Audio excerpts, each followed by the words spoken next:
नमस्कार, मैं हूं आपके साथ जया शर्मा और हमारे खास कार्यक्रम कोरोना को समझेंगे तो संभलेंगे में आप सभी का स्वागत है। जब लॉजिक पर भरोसा मजबूत होने की जगह कमजोर होने लगता है, तब शायद मैजिक के सहारे जनता इसके आश्रय हो जाती है और वो गोबर गोमूत्र से नहाकर कोरोना भगाने के उपचार करने लगती है। पूजा पाठ शुरू हो जाता है, हवन करके कोरोना का मारने पर विश्वास करने लगती है। और ऐसी कई तस्वीरें पिछले कुछ दिनों में देश के अलग अलग हिस्सों से देखने को मिली हैं। लेकिन सच्चाई यह है कि आस्था से मानसिक शक्ति तो मिल सकती है, लेकिन इलाज डॉक्टर और दवाओं से ही होना जरूरी है। आज कार्यक्रम में इसी पर हम चर्चा करेंगे और जुड़ेंगे कुछ खास मेहमानों के साथ।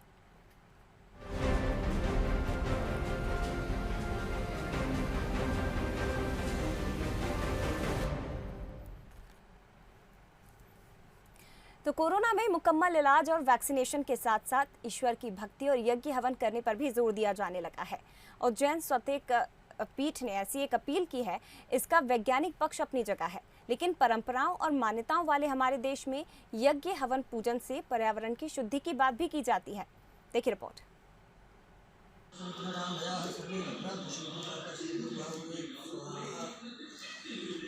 हवन मंत्रों का जाप और गलियों में हवन कुंड को लेकर घूमते लोग। ये तस्वीरें उज्जैन की हैं और ये सारी जद्दोजहद कोरोना को मिटाने के लिए की जा रही है। जी हाँ, सुनने में थोड़ा अजीब लगे, लेकिन इन दिनों देश में यज्ञ और हवन के जरिए कोरोना वायरस को खत्म करने के वादे हो रहे हैं। सोशल मीडिया से लेकर तमाम प्लेटफॉर्म पर बयान दिए जा रहे हैं। उज्जैन स्वास्तिक पीठ के संत डॉक्टर अवधेश पुरी महाराज ने दावा किया है कि डॉक्टर्स और दवाइयों के साथ साथ लोग यज्ञ भी करें। यज्ञ में आहुति देने से पर्यावरण शुद्ध होता है, जिससे कोरोना वायरस भी मर जाता है। और रायपुर के महामाया मंदिर के पुजारी मनोज शुक्ला ने भी ऐसा ही दावा किया है। हर शहर में, हर गांव में यदि ये छोटा सा उपाय करें होम आहुति का, जिसमें घर में ही जो सामान उपलब्ध हो जाए, चावल, गुड़, शक्कर, जौ, तिल इत्यादि को 10 मिनट कम से कम होम आहुति करें, तो हर घर से यह धुआं निकलेगा जो वातावरण के प्रदूषण को दूर करके वायरस को समाप्त कर देगा। एक साथ अपने अपने घरों में हवन करें या धूप दें। इसके अलावा आपके घरों में जो भी सामग्री हो, गुड़, तिल, चावल आदि, वह सब मिलाकर के आप आहुति दें। इससे इस कोरोना रूपी वायरस का विनाश होगा। एक तरफ जहां संत यज्ञ से कोरोना को खत्म करने की बात कह रहे हैं, तो वहीं इसको लेकर जनप्रतिनिधियों के भी अपने तर्क हैं। ये धर्मांधता नहीं है, ये कर्मकांड नहीं है, ये यज्ञ चिकित्सा है पर्यावरण को शुद्ध करने की। तो आइए हम सब दो आहुति डालें और अपने खाते का पर्यावरण शुद्ध करें। तीसरी लहर हिंदुस्तान को छू नहीं पाएगी। तो कुछ समाजसेवी और डॉक्टर्स की राय इस मामले में थोड़ी अलग है।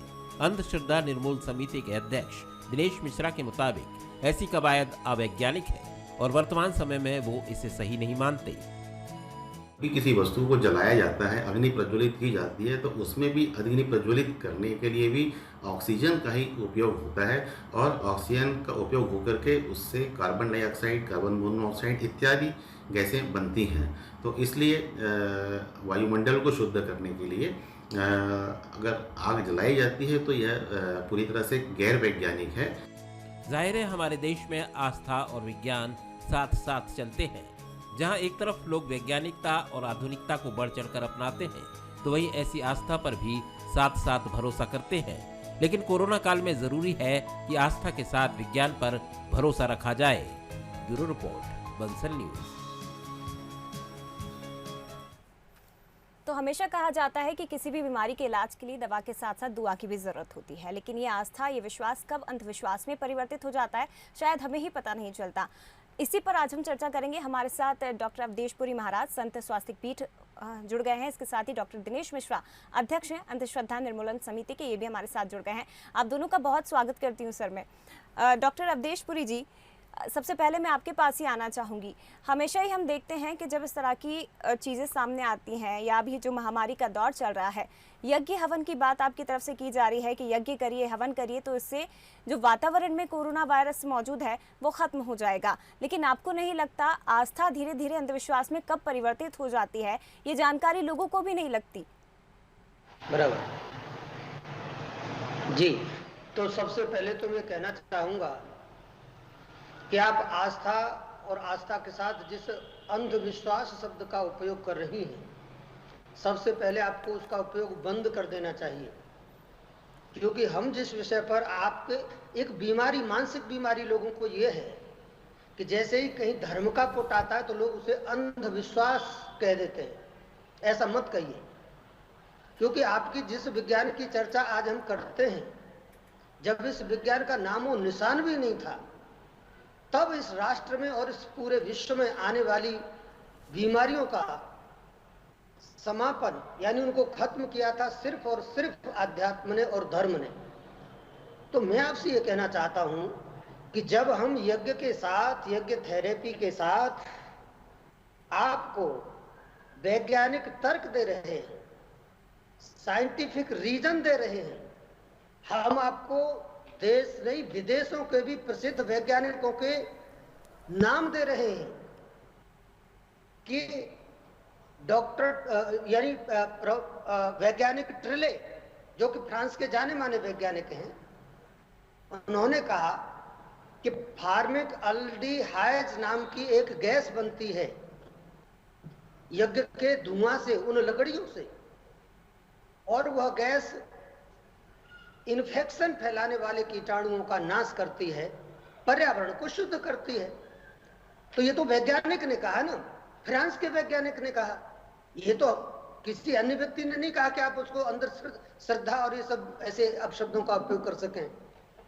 दूसरी बात मैं आपसे कहना चाहूंगा कि राष्ट्रीय वनस्पति अनुसंधान संस्थान लखनऊ द्वारा अनेक स्टडी की गई, अनेक प्रयोग किए गए, अनेक अनुसंधान किए गए, और उन्होंने ये पाया कि यज्ञ का धुआं वायुमंडल में फैले 94% तक विषैले विषाणुओं को, बैक्टीरियाज को समाप्त कर देता है, नष्ट कर देता है, और उसका प्रभाव वायुमंडल में 30 दिन तक रहता है।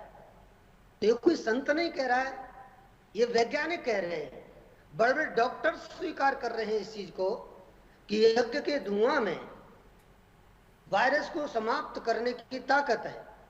अभी आपके यहाँ कोई वैज्ञानिक बोल रहे थे, मैं नहीं जानता वो कितने बड़े वैज्ञानिक हैं, लेकिन मैं उनके लॉजिक को ये चुनौती जरूर देना चाहूंगा कि उनको सोचना चाहिए कि उन्होंने सामान्य लकड़ी को और यज्ञ के धुएं को एक समान कैसे कह दिया। ये कोई पराली जलाने का धुआं थोड़ा ही है, इसमें आयुर्वेदिक औषधियों का उपयोग है।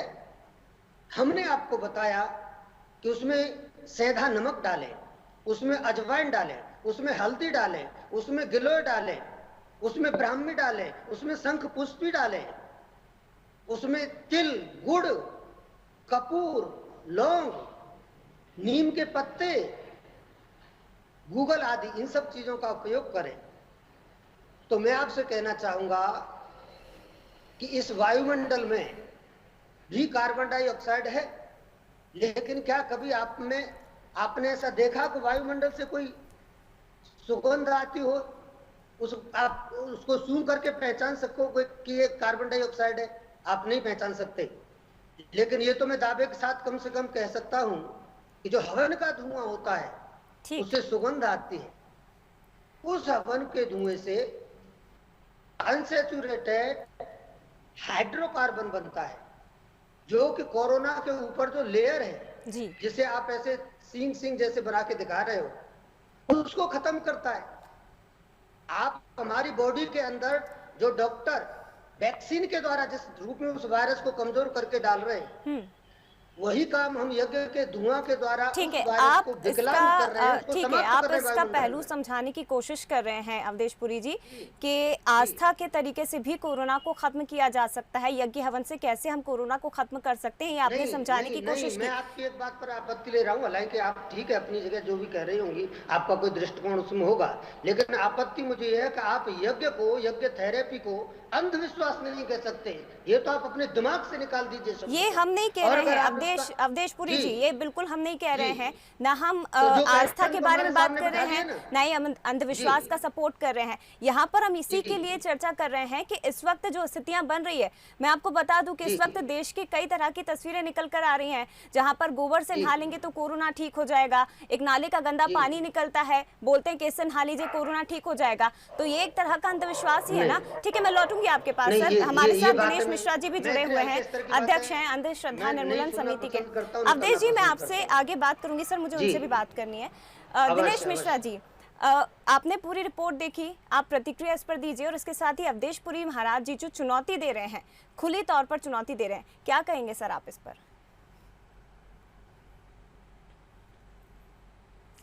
देखिए, इसमें चुनौती जैसी कोई बात नहीं है। वास्तव में जो कोरोना जो है, इस वायरस की फैलने वाली बीमारी है, और इसके लिए जितनी भी गाइडलाइन है, हमारी जो केंद्र सरकार है, जितनी राज्य सरकार हैं, WHO हैं, इसकी जो गाइडलाइन को आप ध्यान से पढ़िए। इसमें यह लिखा है कि हमको मास्क पहनने की ज़रूरत है, सोशल डिस्टेंसिंग की ज़रूरत है, हमको बार बार हाथ धोने की ज़रूरत है, जिससे वायरस का जो असर है वो कम होता है। और उस गाइडलाइन पे पूरा देश चल रहा है, सरकार चल रही है, हमारे पूरे जितने स्वास्थ्य संगठन के हिसाब से जितने मेडिकल कॉलेज हैं, जितने कॉलेज अस्पताल हैं, सब चल रहे हैं। और इसके चलने से हमारे देश में जो कोरोना के मामलों पे असर हुआ है, जो लॉकडाउन कहा जा रहा है, लेकिन अगर हम पूरा का पूरा कोई एक झुंड लेकर के निकलते हैं कि हम इससे वातावरण को शुद्ध करेंगे, मैं आपको ये बताना चाहूँगा, जो विज्ञान की बात कह रहे हैं जो आपके सामने महाराज जी, तो जो हम किसी भी वस्तु को अगर जलाते हैं, चाहे हम लकड़ी को जलाएं, आम की लकड़ी को जलाएं, कपूर जलाएं, घी जलाएं, किसी भी खाद्यान्न को जलाएं, उस हर वस्तु को जलने के लिए ऑक्सीजन की आवश्यकता होती है, और जो ऑक्सीजन होती है वातावरण से कम होने लगती है। हमारे वातावरण में जो ऑक्सीजन का प्रतिशत है वो 21% है, और जिस ऑक्सीजन का उपयोग हम हवा लेने के लिए करते हैं, और जो पेड़ पौधे हैं, एक जो पेड़ होता है वो एक दिन में 230 लीटर ऑक्सीजन जो है वो प्रकाश संश्लेषण से उत्पन्न करता है, जो हमारे सांस लेने के काम आती है और लोगों के काम आती है। लेकिन अगर हम हर जगह पर हम उसमें अग्नि प्रज्वलित करते हैं, अगर छोटे छोटे समूह में करते हैं, हर जगह पर करते हैं, तो उससे वातावरण में ऑक्सीजन कम होगी। और दूसरी बात यह है कि पहले जब ये चीज़ें होती थी तब हमारे आसपास में जंगल बहुत थे, वन प्रदेश बहुत था, जिससे हमारे को ऑक्सीजन की कमी नहीं होती थी। लेकिन अब पूरे जो शहर हैं वहाँ पे कंक्रीट के जंगल हैं, ऑक्सीजन उत्पन्न करने की वस्तुएं वहाँ पर पेड़ पौधे नहीं हैं, इसलिए पर्यावरण संरक्षण नहीं हो पा रहा है। इसमें अगर हम और भी अग्नि जलाते हैं तो उससे हमको फायदा नहीं होता है। जो फॉर्मेल्डिहाइड की बात होती है, फॉर्मेल्डिहाइड जो है उसका भी मैं आपको बताना चाहूँगा कि ये फॉर्मेल्डिहाइड जो अगर बनता भी है तो वह ऐसा नहीं कि पूरे शहर में फैल जाता है। फॉर्मेल्डिहाइड का उपयोग हम लोग चिकित्सक हैं, इसमें हम करते हैं, लेकिन हमको मालूम है कि जो इसका असर है वो कुछ मिनटों के लिए होता है, और ऐसा नहीं है कि वो 2-3 दिन, 5 दिन, 7 दिन तक हवा में रहता है। और जितनी भी वस्तुओं को हम जलाते हैं, उनको दिनेश मिश्रा जी, दिनेश मिश्रा जी, सर मैं आपको इंटरप्ट कर रही हूँ, वे सारी की सारी वस्तुएं कार्बन बन जाती हैं। कहते हैं कि हर चीज के दो पहलू होते हैं। ऐसे ही कोरोना महामारी जो इस वक्त चल रही है, आस्था भी इससे जोड़ी जा रही है, दूसरी तरफ इसका वैज्ञानिक पहलू भी है, डॉक्टर्स भी अपनी राय इसमें दे रहे हैं, विशेषज्ञ अपनी राय दे रहे हैं। आप अपने स्तर पर इलाज कर रहे हैं, मास्क का उपयोग करवा रहे हैं, सैनिटाइजर का उपयोग जनता कर रही है, लेकिन अगर अपने घरों में यज्ञ करने की सलाह संत दे रहे हैं तो परेशानी क्या है? नहीं, इसमें मेरे को कोई परेशानी नहीं है, लेकिन इसमें जो बात वैज्ञानिकता की होती है कि आप हर चीज़ को अगर विज्ञान से जोड़ रहे हैं तो वो गलत है। आप उसमें आस्ते आप अपने घर में देखिए, बहुत सारे मौक़ों पर ऐसा हुआ है कि जब लोग घर में अंगीठी जला के सोते हैं तो कार्बन मोनोऑक्साइड बनती है, और उससे बहुत लोग बेहोश भी होते हैं, उनको सांस की तकलीफ भी होती है, और कई बार उनकी डेथ भी होता है। ऐसा देखा गया है, पहाड़ी इलाकों में ऐसा देखा गया है।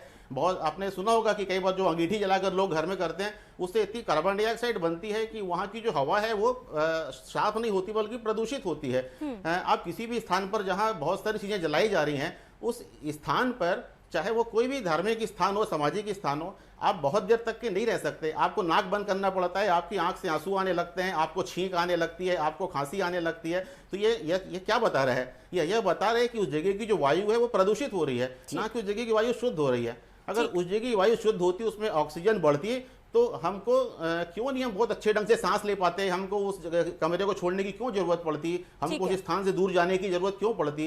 आपने देखा होगा बहुत सारे स्थानों पर जो अनुष्ठान होते हैं कुछ क्षणों में लोग जब धुआं बढ़ता है, कार्बन डाइऑक्साइड बढ़ती है, तो उस जगह को छोड़ के बाहर आते हैं सांस लेने के लिए, और कुछ ठीक समय है। के बाद सांस लेने के बाद में फिर अंदर ही आते हैं। तो ये इस चीज को प्रदर्शित करता है कि उस जगह की जो है हमारे को ऑक्सीजन की कमी हुई है। ठीक है। और इससे अगर हम ऑक्सीजन को कम करते हैं तो इससे वातावरण कैसे शुद्ध होगा? क्योंकि वातावरण शुद्ध का मतलब यही होता है कि कोई भी व्यक्ति जो है वो अच्छे ढंग से सांस ले सके, अच्छे ढंग से जी सके, ठीक ये है। उसका एक मतलब होता है। ठीक है सर, तो मैं हमको लौटूंगी लोगों आपके को पास। ये बताने की आवश्यकता है। देखिए अभी लगातार जो मामले आ रहे ठीक हैं, है सर, बहुत मैं सारे लौटूंगी प्रदेशों आपके से आ रहे पास। हैं। कहीं कोई दिनेश गोबर से मिश्रा जी, नहला मैं करके लौटूंगी बोलते आपके हैं कोरोना पास। ठीक हो जाएगा, अवधेश पुरी कोई जी। अलग अलग। ठीक है, मैं लौटूंगी सर। अवधेश पुरी जी कुछ कह रहे हैं, बोलिए महाराज जी, आप क्या प्रतिक्रिया इस पर देना चाहेंगे?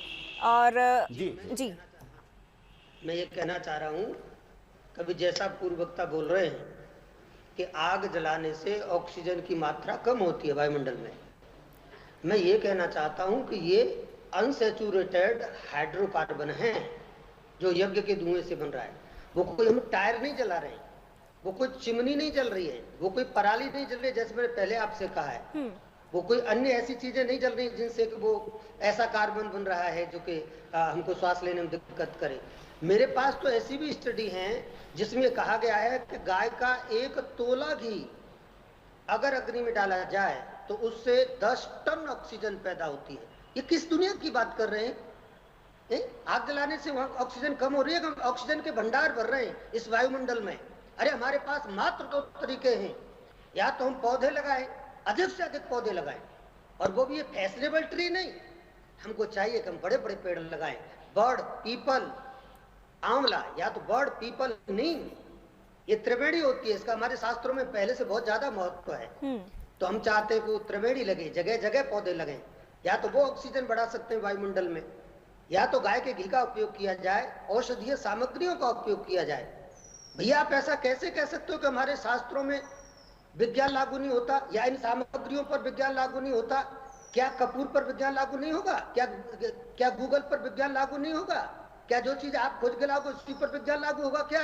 अरे विज्ञान तो हर चीज पर लागू होता है। और जब हम ये आपसे कह रहे हैं कि ये जो इसका कार्बन है, ये कार्बन वो जो वायरस है आपका कोरोना, उसकी जो ग्लाइकोप्रोटीन की लेयर है उसको खत्म करता है, तो वो विकलांग हो जाएगा वायुमंडल में ही। वो हम उसकी जो ताकत है, उसकी पावर है, उसको खत्म कर देंगे, उसके हाथों को काट देंगे जी। तो हमारी बॉडी के अंदर जाकर के कोशिकाओं को डिस्टर्ब कर ही नहीं सकता। अब रही बात ये कि आप कोविड गाइडलाइन की बात हमको सुनाना चाहते हो, तो भैया हम ये कहना चाहते हैं, जिस कोविड गाइडलाइन की बात कर रहे हैं वो कोविड गाइडलाइन का पालन करने के लिए हम स्वयं अपील कर रहे हैं लोगों से, शासन के साथ, प्रशासन के साथ। हम प्रदेश सरकार की, केंद्र सरकार की हर योजना का समर्थन करते हैं, ठीक है, और उसका प्रचार भी करते हैं। ठीक, ये मास्क में अभी भी अकेला बैठा हूँ, फिर भी ये लेकर के बैठा हूँ। मैं अभी लगाए हुए था, एक आदमी भी मेरे सामने था, तो अब कोई नहीं है तो मैंने मास्क हटा दिया। जरूरी भी है अवधेश पुरी जी, महाराज जी, ये जरूरी भी है, चीजें जरूरी हैं, लेकिन आप यज्ञ का खंडन नहीं कर सकते, दैट्स ऑल। ठीक है अवधेश पुरी जी, आप ही से मेरा सवाल है, आपने इस पर तो अपनी प्रतिक्रिया दी, लेकिन जैसा कि आप पहले जिक्र कर रहे थे कि हम आस्था और अंधविश्वास को एक साथ ना जोड़े, वो जोड़ भी नहीं रहे सर। आस्था बहुत अलग है, अंधविश्वास अलग है, लेकिन जिन बातों का मैंने अभी जिक्र किया, जो कुछ तस्वीरें, कुछ खबरें अभी हम पिछले कुछ दिनों से पढ़ रहे हैं, जैसे मैंने गोबर से नहाने का जिक्र किया कि कोरोना भाग जाएगा, एक गंदे नाले का पानी, उससे नहा लीजिए कोरोना भाग जाएगा, इससे क्या कहेंगे सर? क्या है ये? बहुत अच्छी बात है, बहुत अच्छा है। हालांकि मैंने तो ऐसा कुछ अभी सुना नहीं है किसी से कि गंदे नाले के पानी, इसलिए तो हम आपको बता रहे हैं। गंदे, हाँ ठीक है, मैंने मान लिया, स्वीकार करता हूँ। ठीक है, अगर किसी ने ऐसा कहा तो मैं इसका कभी भी समर्थन नहीं करूंगा। रही बात गोबर की, तो गोबर में मैं भैंस के गोबर की बात तो नहीं करता, लेकिन गाय का गोबर जो है वो वास्तव में उसमें ऑक्सीजन होती है। गाय के गोबर में, हमारे यहाँ जो गाय के गोबर में लक्ष्मी जी का निवास बताया गया, उसके पीछे यही रहस्य है। गाय के गोबर में तो ऑक्सीजन होती है, तो अगर गाय के गोबर को या गौमूत्र का या पंचगव्य का लेपन शरीर में किया जाता है, तो निश्चित रूप से उसमें उसका मतलब उसके जो रोम छिद्र ये खुलेंगे और वो एक मसाज का काम करेगा, ऑक्सीजन लेवल बढ़ सकता है आपका। वो कहीं से कहीं तक उचित है, मतलब अनुचित नहीं कह सकते जी। गाय का गोबर वैज्ञानिक है, गाय का पंचगव्य वैज्ञानिक है, अन्य की बात हम नहीं करते। और रही विश्वास और अंधविश्वास की, ये बहुत बारीक सा अंतर है। विश्वास उसे कहते हैं जो जान करके किया जाए, और अंधविश्वास उसे कहते हैं जो बिना जाने किया जाए। तो जब हम आपको धर्म और आध्यात्म की बात न करते हुए जी हम सिर्फ और सिर्फ अपनी धार्मिक गतिविधि का, अपनी धार्मिक परंपराओं का ठीक है साइंस यानी विज्ञान समझा रहे हैं, तो फिर इसमें अंध शब्द तो लग नहीं सकता है ना। ठीक है, फिर ठीक है। अंध कैसे लगेगा? बिल्कुल, जब हम अवधेश पुरी जी। आपको बड़े से बड़े वैज्ञानिक का नाम ले रहे हैं, ठीक हम है। आपके बड़े से बड़े ठीक है इंस्टीट्यूट का नाम दिनेश ले रहे मिश्रा हैं, जी, हमरे मैं राष्ट्रीय आपके पास लौटूंगी सर। आप राष्ट्रीय क्योंकि बृहस्पति अंधश्रद्धा अनुसंधान की निर्मूलन बात कही। समिति का संचालन करते हैं और आप अपने जी। स्तर पर भी अभियान चलाते हैं, लोगों को जागरूक करते हैं। यहाँ पर देखिए, मैं बार बार यही कह रही हूँ, हम बार बार यही कह रहे हैं कि बंसल न्यूज़ किसी भी अंधविश्वास की जो चीज़ें हैं उसे बढ़ावा नहीं देता। आस्था अपनी जगह है, लेकिन वो आस्था कब अंधविश्वास में परिवर्तित हो जाती है नहीं पता चलता है। लोग जैसे अपना कोई बीमार है और कोई अगर कह दे, क्योंकि इस तरह की चीज़ों का फायदा आप भी समझते हैं कि कुछ कथित लोग उठाने की कोशिश करते हैं, आस्था को अंधविश्वास में परिवर्तित करने की कोशिश की जाती है। कैसे अंतर किया जाएगा इन दोनों चीज़ों के बीच में?